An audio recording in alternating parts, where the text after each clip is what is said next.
हाय, मेरा नाम गुणवंत धार्मिक और आज हम राम कथा के अंतर्गत कैकेयी द्वारा वरों की प्राप्ति यह भाग पढ़ने वाले हैं। उल्लासित महाराज दशरथ ने शीघ्रातिशीघ्र राज कार्यों को संपन्न किया और राम के राज तिलक का शुभ समाचार सुनाने के लिए अपनी सबसे प्रिय रानी कैकेयी के प्रासाद में पहुंचे। कैकेयी को अपने महल में न पाकर राजा दशरथ ने उसके विषय में एक दासी से पूछा। दासी से ज्ञात हुआ कि रुष्ट होकर महारानी कैकेयी कोप भवन में गई है। महाराज चिंतित हो गए। उन्होंने कोप भवन में जाकर देखा कि उनकी प्राण प्रिया मलिन वस्त्र धारण किए, केश बिखराए भूमि पर अस्त व्यस्त पड़ी है।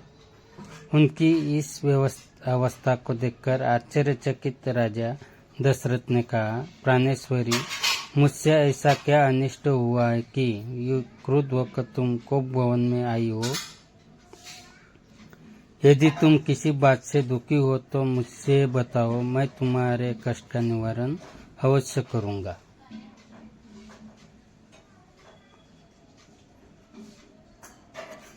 महाराज के इस प्रकार मनुहार करने पर कैकेयी बोली, प्राणनाथ, मेरी एक अभिलाषा है, किंतु यदि आप उसे पूरी करने की शपथ पूर्वक प्रतिज्ञा करेंगे तभी मैं आपको अपनी अभिलाषा के विषय में बताऊंगी। महाराज दशरथ ने मुस्कुराते हुए कहा, केवल इतनी सी बात के लिए तुम कोप भवन में चली आई हो? मुझे बताओ, तुम्हारी क्या इच्छा है, मैं तत्काल उसे पूरा करता हूँ। इस पर कैकेयी बोली, महाराज, पहले आप सौगंध लीजिए कि आप मेरी अभिलाषा अवश्य पूरी करेंगे।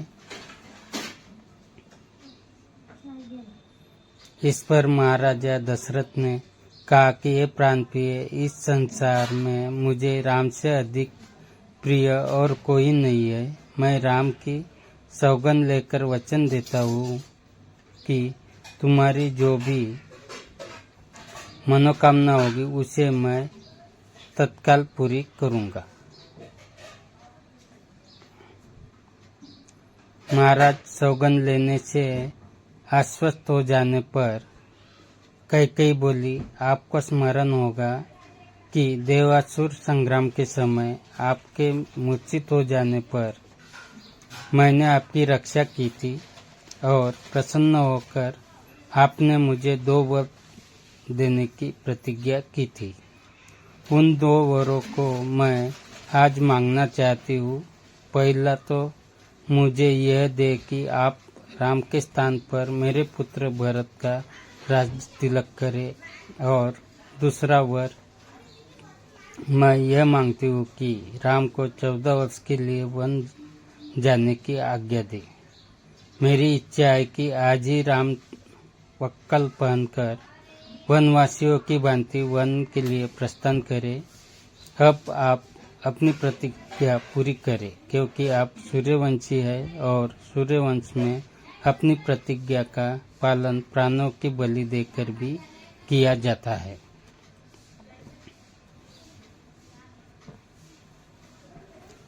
कैकेयी के इन वचनों को सुनकर राजा दशरथ का हृदय चरचर हो गया।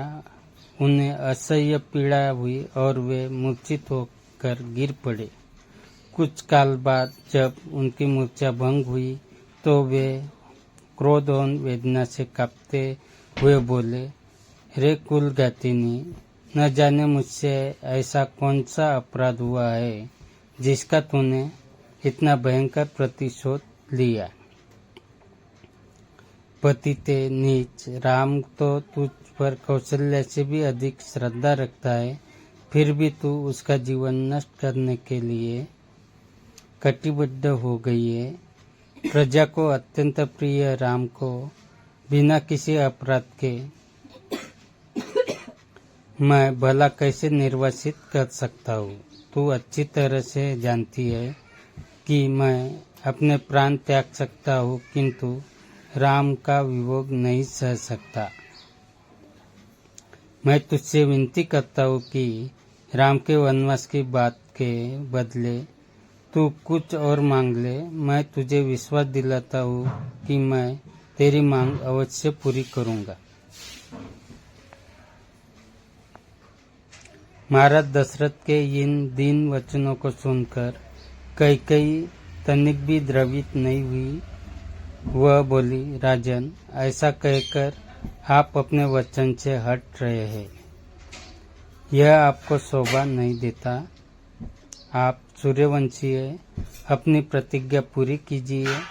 प्रतिज्ञा से हटकर स्वयं को और सूर्यवंश को कलंकित मत कीजिए। आपके द्वारा अपना वचन नहीं निभाए जाने पर मैं तत्काल आपके सम्मुख ही विष पीकर अपने प्राण त्याग दूंगी। यदि ऐसा हुआ तो आप प्रतिज्ञा भंग करने के साथ स्त्री हत्या के भी दोषी हो जाएंगे। अतः उचित यही है कि आप अपनी प्रतिज्ञा पूरी करें।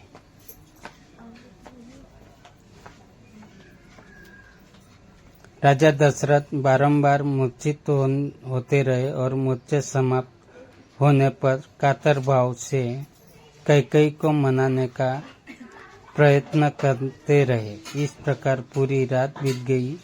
अंबर में उषा की लालिमा फैलने लगी, जिसे देखकर कैकेयी ने उग्र रूप धारण कर लिया और कहा, राजन, आप व्यर्थ ही समय व्यतीत कर रहे हैं। उचित यही है कि आप तत्काल राम को वन जाने की आज्ञा दीजिए और भरत के राज तिलक की घोषणा करवाइए।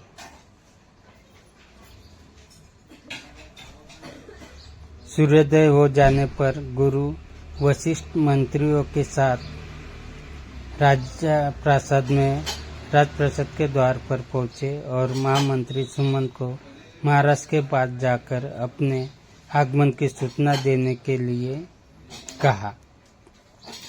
कैकेयी एवं दशरथ के संवाद से अनजान सुमंत ने महाराज के पास जाकर कहा, हे राजाधिराज, रात्रि का समापन हो गया है और गुरु वशिष्ठ का आगमन भी हो चुका है।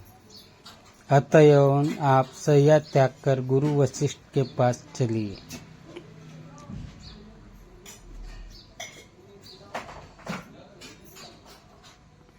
सुमन के इन वचनों को सुनकर महाराज दशरथ को पुनः असह्य वेदना का अनुभव हुआ तथा वे फिर से मूर्छित हो गए। उनके इस प्रकार मूर्छित होने पर कुटिल कैकेयी बोली, हे महामंत्री, अपने प्रिय पुत्र के राज्याभिषेक के उल्लास के कारण महाराज रात भर सो नहीं सके हैं। उन्हें अभी अभी तंद्रा आई है। महाराज निद्रा से जागते ही राम को कुछ आवश्यक निर्देश देना चाहते हैं। तुम शीघ्र जाकर राम को यही बुला लाओ।